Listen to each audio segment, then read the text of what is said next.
अंबरनाथ नगर परिषदेच्या निवडणुकीत आता महायुतीतच वादाचा सूर उमटलाय। नगराध्यक्ष पदावरून भाजपा आणि शिवसेना यांच्यात तीव्र तणाव पाहायला मिळतोय।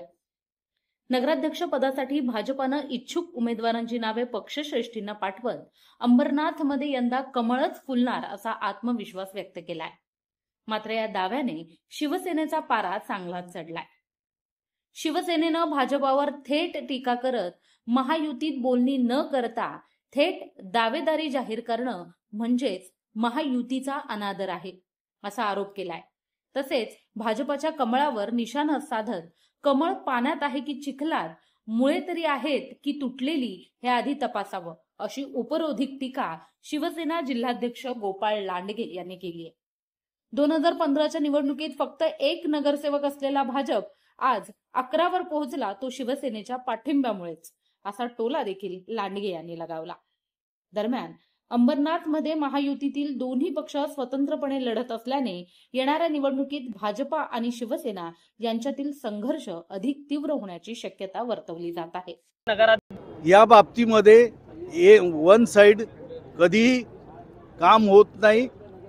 जर या बाबतीमध्ये मुख्यमंत्री बोलल्याप्रमाणे, शिंदे साहेब बोलल्याप्रमाणे जर त्या बाबतीमध्ये ज्या काही वाटाघाटी बोलली ती व्हायला पाहिजे होती, परंतु जर शिवसेनेला आव्हान देऊन अशा प्रकारचं बेकायदेशीर युतीचा धर्म न पाळता काम होत असेल तर त्याला निश्चितपणे आम्ही भीक घालत नाही।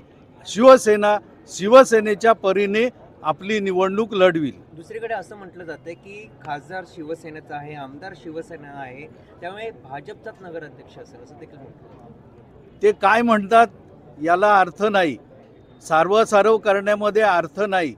त्याच्या बाबतीमध्ये रीतसर बोलणी होणं अत्यंत आवश्यक होतं। त्यांनी जे काही घोषणा केलेली आहे त्या बाबतीमध्ये त्यांचं आव्हान आम्ही स्वीकारलेलं आहे। आम्हाला त्यांच्याशी बोलायची जरूर नाही। पण ते म्हणतात 1 लाख कमळ फुलणार असं म्हणतात ते। मी अगोदरच सांगितलं, कमळ पाण्यावर आहे का खाली चिखलामध्ये मुळं तोडलेली आहेत ती पहिला तपासावी। मागच्या 2015च्या निवडणुकीमध्ये एकाचे 11 करताना त्यांच्या तोंडाला फेस आला होता। शिवसेनेने त्या बाबतीमध्ये सहकार्य केलेलं आहे आणि नंतर सत्तेमध्ये सहभागी होण्यासाठी पाठीमागे लागली होती। तशी वेळ त्यांच्यावर येऊ नये। सर, अजूनही नगराध्यक्ष पदासाठी शिवसेनेकडून उमेदवाराची घोषणा का झालेली नाहीये? नाही, या बाबतीमध्ये जो काही कार्यक्रम जाहीर झालेला आहे त्याप्रमाणे त्याची कार्यवाही होईल। आता आम्ही काय कोणासाठी थांबणार नाही, कोणाला विचार करण्याची आम्हाला आवश्यकता वाटत नाही। त्यामुळे योग्य वेळी शिंदे साहेबांचा तो अधिकार आहे। मुख्य नेते शिवसेना एकनाथजी शिंदे साहेब ते घोषणा करतील, ते यादी जाहीर करतील, त्याप्रमाणे पुढील कार्यवाही होईल।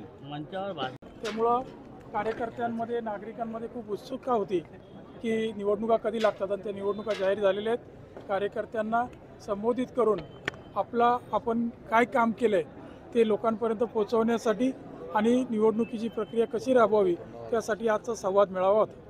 अण्णा, खूप दिवसानंतर आज आमदारांचा बॅनर आपल्या बैठकीला किंवा मेळाव्याला पाहायला मिळतोय। आम्ही काही दिवसांपूर्वीच पाहिलं उद्घाटनाच्या नाट्यगृहाच्या उद्घाटनाला तुमच्या बॅनरवर आमदारांचा फोटो नव्हता आणि आमदारांच्या बॅनरवर तुमचा फोटो नव्हता। मात्र आता सगळं व्यवस्थित आहे का शिवसेनेमध्ये? नक्कीच, शिवसेना ही नेहमी आदेशावर चालते आणि आमचे मुख्य नेते एकनाथजी शिंदे साहेब यांनी आदेश दिल्यानंतर लोकसभा असो, विधानसभा असो किंवा नगरपालिका असो आम्ही एकत्रित लढणार आणि कुठलीही गडबाजी अंबरनाथमध्ये नाही।